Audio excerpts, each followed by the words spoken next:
Okay, today's job is the gearbox mount. There's the top nut. It's got to be removed. If you follow the cross member, there's two bolts there that go through the chassis. On the back of these bolts, they don't have a nut that you have to put a spanner on. They put a metal plate with two welded nuts on. So if you undo the nuts, undo the bolts rather, they'll just come straight off, and the little plate stays on the back, which you can lift out and clean if you want to. Same on the other side as well, which I've just pointed to. Not an hard job, just awkward, like everything else, lying on your back. Right, as you can see, I've removed that nut there, and the four cross member bolts as well. But it wouldn't come down because it's oxidised at the top. So I ended up taking this bolt out that goes through the actual gearbox mount bracket. There you go, you can see what I've taken out the bottom. This is oxidised in this, it would not come down, so the cross member was never going to come down with this in it. It just wasn't going to happen. This is oxidised on. So I soaked this for a couple of times through the day, left it overnight, let it all penetrate down, but it still wouldn't come out. So I had to end up doing this, tapping it. I've got a weighty mallet here, it's a big sturdy thing. Do not be putting anything in this and whacking it. Don't hit it too hard, you want lots of little taps to break this through. Don't be damaging that aluminium at the top, where the top of the mount goes through. Otherwise you're adding another job that you've knackered up, that's gone onto the gearbox. You don't want to do that. You can just see the mount starting to give now as the seal is broken between the top of the mount and the aluminium. But it's still not letting the mount drop down because it's well oxidised around the threads. So it's not happening. So you've got to do this. Lots of little taps. Remember, no big whacks. Don't be getting carried away with this. You're lying on your back. It's awkward. I've gone around the other side now. Lots of little taps and it will eventually come loose.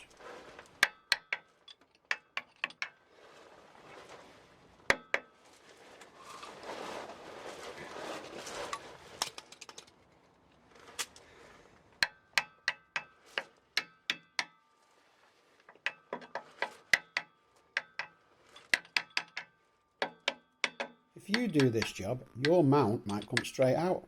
Mine's just being a bit awkward. You can see there, the gearbox has been supported by a jack and a piece of wood, just like when I did the engine mounts at the front of the engine. I put one under the sump. You've got to do the same with the gearbox. Make sure you support it and have a good jack. Don't have something that's going to go down. Make sure your jack's a good one. Jack it up just so it takes the weight of it, and then that's fine. And you can just carry on with this job, what you're doing here.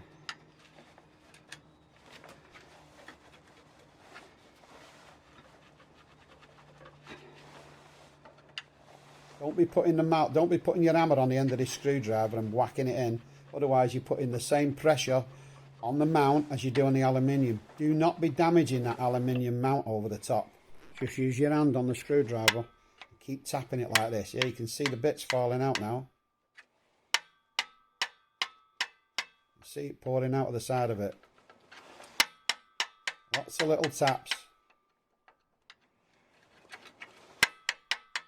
There you go. Now it's starting to come out now. It'll be off. That's it. See all the oxidisation on them threads? Clean the mount up. Get it all ready for when you put the new one on. Clean the hole out.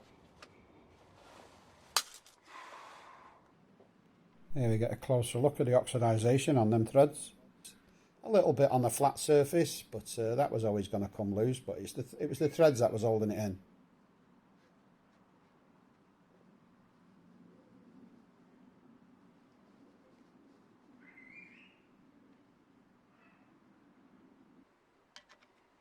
And a bit of a closer look, you can see, oh, this is one side of the bush, you can see it's starting to come apart. But I've seen worse, you know, but it's still quite sturdy, you know. There's the other side, that's breaking up a little bit more. But I've done the engine mounts. Why would you not do this one? You don't do half a job. If you're going to do it proper.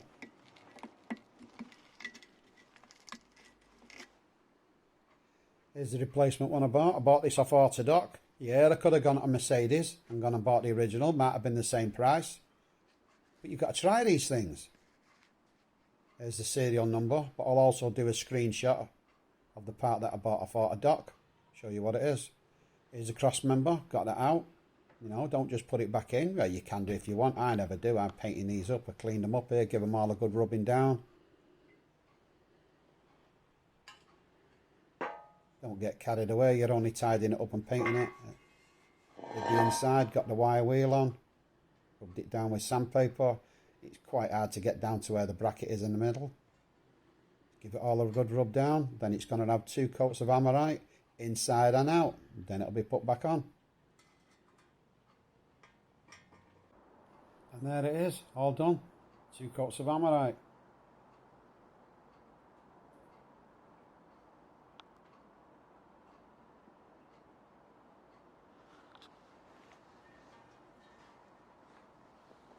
I don't see the point of putting it back on if you can give it a coat of paint and make it look a bit decent.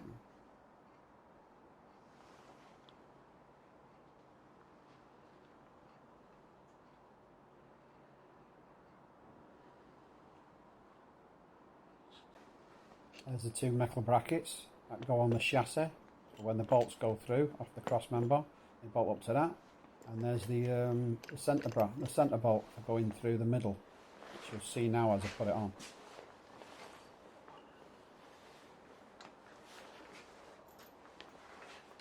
You could put the mounting bracket on first and then lift this cross member up and do it that way. But this is easier.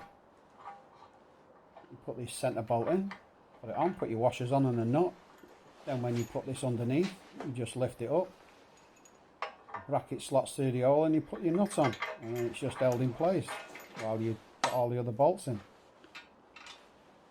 on the end of the cross member. There's not much to see in this video because it's straightforward. Not difficult about it, it's just awkward. Like I said early on, you're just lying on your back and you're marling.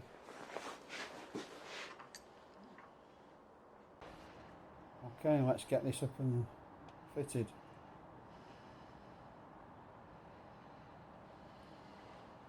Painted the rest of the chassis where the cross member's stopping me to get to it, but it's all been done now. It's looking tidy. Why would you not do it? Well, it's how you've got the chance. Okay, let's lift it up. There's the washer on the top.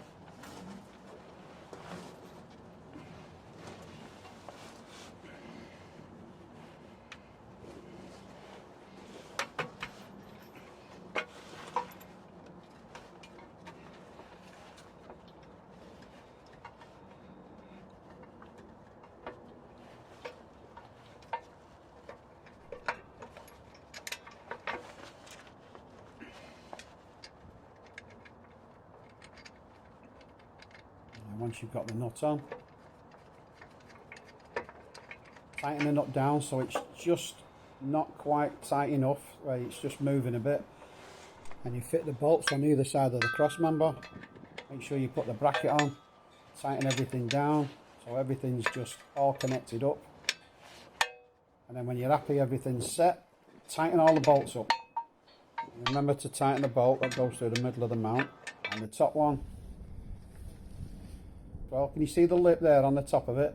That's the way it has to go round, so don't get that wrong and have to take it all off again. And here we are, tighten these up, and then at the end of it, make sure you torque everything down, especially these ones.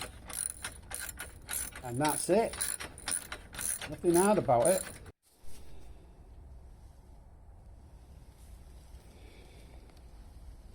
All done. Quite happy with that. It's all fitted, everything's tightened up now. I've torqued everything down. I'm not going to tell you the torque settings. Look in your manual, you're doing them. It's down to you, it's your choice.